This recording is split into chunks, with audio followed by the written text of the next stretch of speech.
Donc, je suis Audrey Rimbaud. Donc, je travaille à l'ADEME, l'Agence de la transition écologique, au service agriculture, forêt, alimentation. Et moi, je travaille plus spécifiquement sur l'évaluation environnementale des produits agricoles et alimentaires. Et donc, je coordonne notamment la base de données Agribalis. Donc, comme l'a dit Gilles, j'ai accepté de faire un peu cette intervention sur le cadrage de l'affichage environnemental qui aurait dû être plutôt porté par le ministère, puisqu'on est bien sur un dispositif du ministère de l'écologie. Mais l'ADEME est très impliquée dans l'élaboration de cette proposition, donc on s'est dit que c'était dommage de ne pas du tout présenter ce qu'on pouvait dire, en tout cas aujourd'hui, malgré les arbitrages en cours. Alors, ça marche. En termes d'objectifs de l'affichage, je vais passer très vite car Gilles l'a déjà rappelé. L'objectif qui sous-tend le dispositif affichage est bien plus général que ça et il sous-tend un peu toutes les politiques de transition écologique. L'idée, c'est bien de réduire les émissions de gaz à effet de serre, les pressions sur la biodiversité et de mieux gérer nos ressources.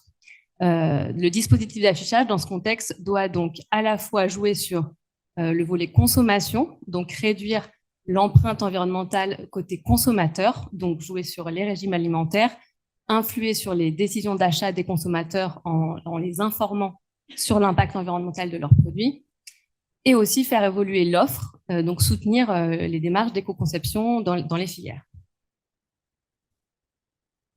En termes de calendrier, je ne vais pas faire de grandes annonces aujourd'hui, du coup, puisqu'on n'a pas encore de date de déploiement. Gilles a présenté le calendrier qui était imaginé initialement. Il y a eu un glissement, comme vous l'avez constaté. On attend depuis octobre en fait des arbitrages qui ne sont pas encore arrivés, en tout cas au bout, compte tenu de différents contextes politiques. Je n'ai du coup pas de visibilité sur le calendrier de déploiement, mais ce qui était prévu initialement pour la filière alimentaire et la filière textile en parallèle, c'était un déploiement courant 2024. Peut-être juste pour revenir sur un point abordé par Gilles, donc effectivement, tout ce dispositif d'affichage fait suite à ce qui a été ancré un petit peu dans la loi climat et résilience, qui faisait aussi suite à ce qui avait été cranté dans la loi AGEC. Mais les expérimentations sur l'affichage remontent, il y en avait eu auparavant aussi dans les années 2010, suite au Grenelle de l'environnement, à la fois en France et au niveau européen.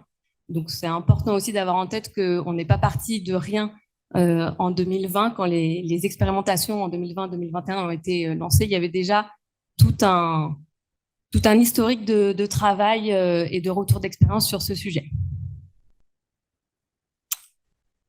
Peut-être juste pour rappeler que l'objectif du gouvernement, donc là, le focus est beaucoup mis sur les produits alimentaires et les produits textiles, mais l'objectif, c'est d'avoir une méthode qui soit déployable sur l'ensemble des produits de grande consommation des Français.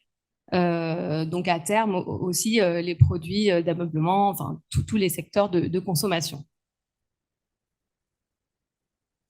C'est un projet qui est fortement porté politiquement, différentes interventions du président et de Bérangère Couillard à l'époque sur ce sujet-là, avec l'objectif d'avancer vite sur les filières alimentaires et textiles. Donc, ce qui est écrit dans la loi climat et résilience, donc c'est l'article 2, c'est que cet affichage environnemental doit être à terme rendu obligatoire, qui doit s'appuyer sur une approche sur l'ensemble du cycle de vie des produits, en prenant en compte différents indicateurs, donc le climat, la biodiversité, les ressources, et aussi les externalités environnementales qu'on peut qualifier scientifiquement. Ce dispositif doit être aussi accessible à toute taille d'entreprise, donc ce qui renvoie à des notions d'opérationnalité, de coût du dispositif, de contrôle, etc. Juste un petit mot sur l'articulation avec les projets européens.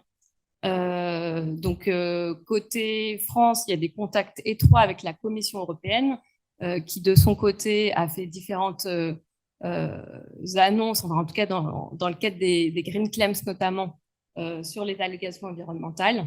Donc, le gouvernement français travaille, enfin le ministère travaille en étroit lien avec la Commission pour que le dispositif français soit bien compatible avec ce qui est dans les tuyaux côté européen. on est quand même un pays pionnier, donc il y a beaucoup de pays qui regardent ce qu'on fait, qui sont en train de vouloir développer des bases de données comme Agribalise pour embrayer le pas, mais on est éminemment regardé. La feuille de route, c'était d'établir une méthode transparente, robuste, sur le plan scientifique, qui contribue à l'harmonisation, puisque suite aux expérimentations de 2020-2021, il y a tout un panel de scores environnementaux qui se sont développés. L'idée, c'est à terme, pour une meilleure lisibilité du consommateur, d'avoir une méthode qui s'impose. L'idée est de couvrir l'ensemble des produits alimentaires et que ce soit un dispositif qui soit au final complémentaire aux labels existants, puisque les labels s'apposent sur les produits qui répondent à des cahiers des charges spécifiques, alors que l'affichage environnemental a bien vocation à couvrir tous les produits. Et de pouvoir différencier, comme l'a dit Gilles tout à l'heure, à la fois des produits de catégories différentes et des produits proches d'une même catégorie. On est aussi sur une méthode évolutive. L'idée, c'est que la première méthode qui sera rendue publique prochainement puisse évoluer dans le temps en fonction des avancées scientifiques. En termes de gouvernance, donc il y a un comité de pilotage à ce travail, piloté par le ministère de l'écologie, mais avec l'association des différents ministères concernés, notamment l'économie et l'agriculture. Il y a ensuite un secrétariat technique, enfin un groupe technique resserré qui pilote les avancées méthodologiques. Un groupe d'experts où il y a eu un peu des sous-groupes, enfin il y a eu un groupe de travail plus sur les questions écologie, comment travailler sur le sujet des services écosystémiques. Et puis un conseil scientifique un peu à côté qui est indépendant et qui rend des rapports sur les travaux. Donc il y en a eu un en 2021 que Gilles a cité tout à l'heure avec les différents grands points. Il y a un autre rapport du conseil scientifique qui doit être publié très prochainement. Et enfin, il y a le comité des partenaires, qui est l'instance de consultation sur lequel un certain nombre d'entre vous sont déjà associés, qui est l'instance qui permet de rendre public à l'ensemble des parties prenantes ce dispositif et prendre un peu les avis des uns et des autres. Donc, dans l'élaboration de cette méthodologie, il y a différents points qui ont été pris en compte. La qualité de la méthode, que ce soit une méthode fiable, robuste, complète, transparente. Les orientations, qu'est-ce que nous dit cette méthode quand on l'applique sur les produits, quels systèmes de production, quelles pratiques sont favorisées. L'opérationnalité du dispositif, est-ce que toute entreprise pourra calculer son score environnemental. L'éco-conception, comment ça s'articule avec les démarches d'éco-conception, comment est-ce que les efforts faits par les entreprises seront bien visibles dans le score. Et enfin, les aspects de consommation, compréhension par le consommateur. Est-ce que le consommateur comprend le dispositif? Est-ce qu'il modifie derrière ses actes d'achat? Donc, les formats d'affichage actuels qu'on a vu fleurir sont assez parallèles à ce qui existe aujourd'hui sur le Nutri-Score, avec une logique ABCDE et colorimétrique. Les derniers, ce qui est souhaité, et ça a été validé par le ministère, c'est de sortir de cette logique ABCDE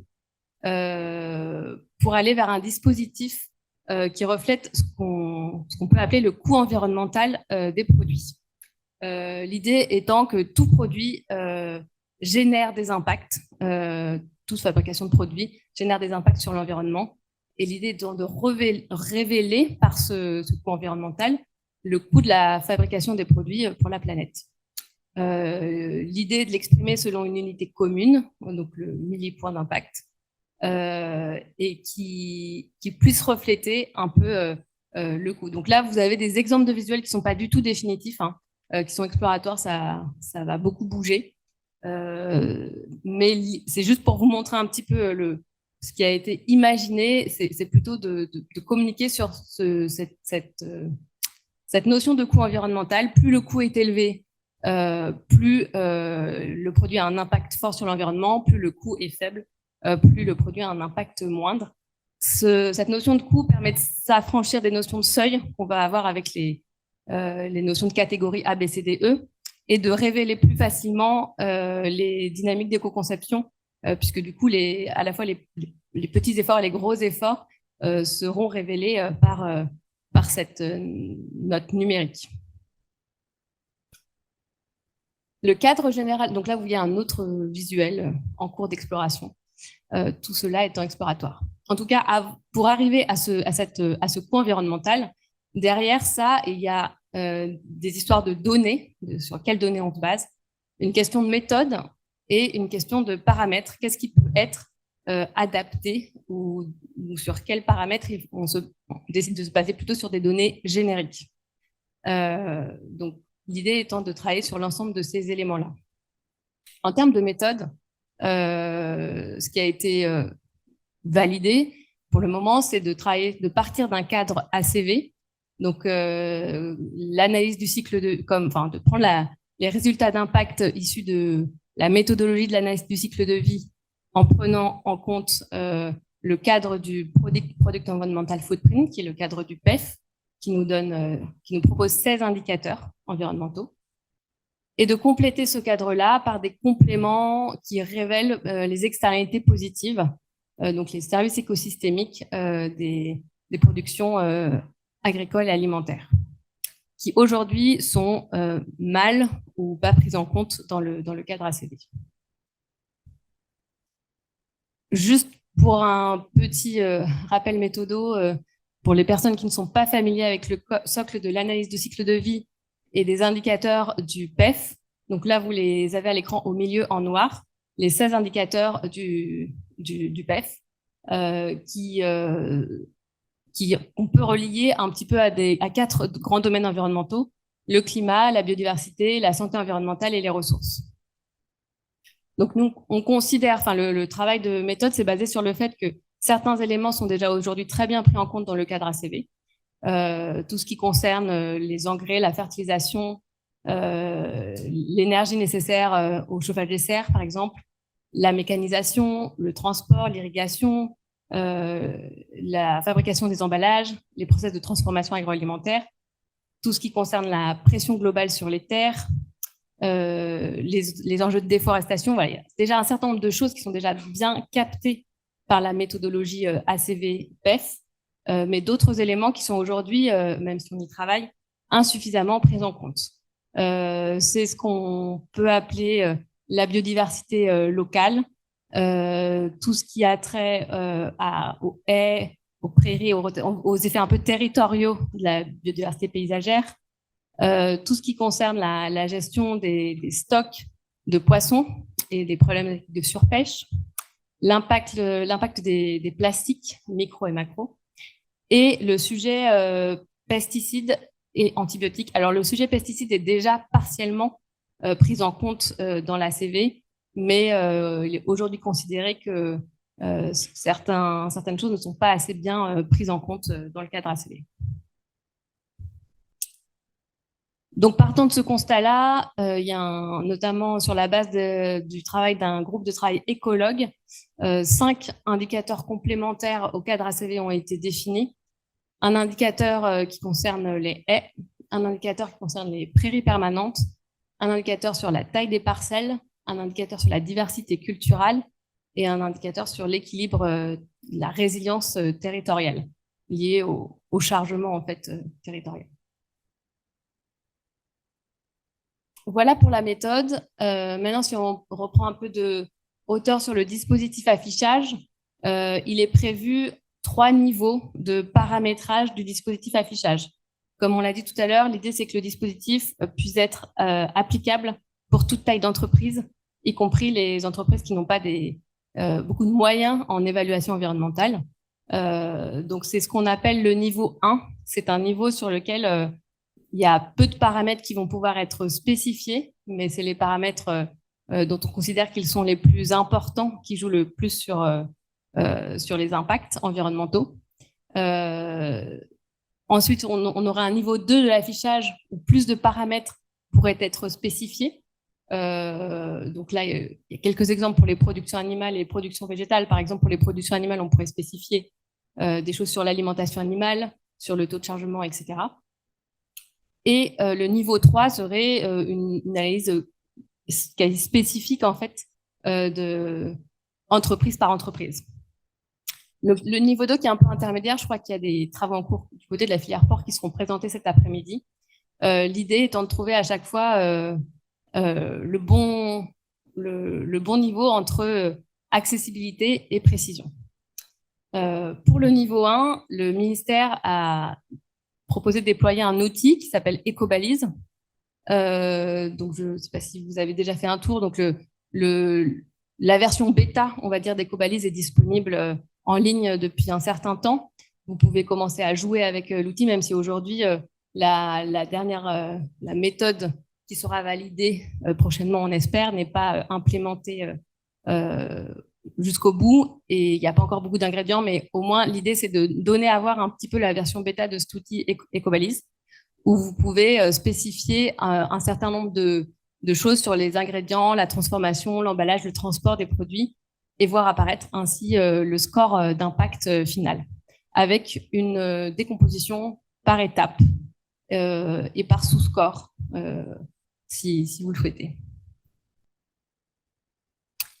Voilà, donc pour conclure, juste dire que pour se préparer au déploiement de l'affichage, l'idée c'est de bien comprendre un petit peu l'approche cycle de vie, la méthodologie d'analyse de cycle de vie qui est derrière, et puis la méthodologie plus globale qui intègre un petit peu les compléments, prendre connaissance des données existantes derrière Agribalise aujourd'hui, comprendre un petit peu les caractéristiques, les enjeux spécifiques de chacune des filières et puis tester Ecobalise par vous-même. Juste un mot parce que j'ai vraiment pas développé la partie Agribalise là puisque ce sera l'objet d'une autre présentation. Mais donc le niveau 1 de l'affichage est bien basé sur la base de données Agribalise qui vous sera présentée plus tard. Et alors, juste un point, du coup, le contact principal à l'ADEME sur le sujet affichage, c'est Vincent Collomb. C'est pas moi. Je pourrais relayer les questions éventuelles.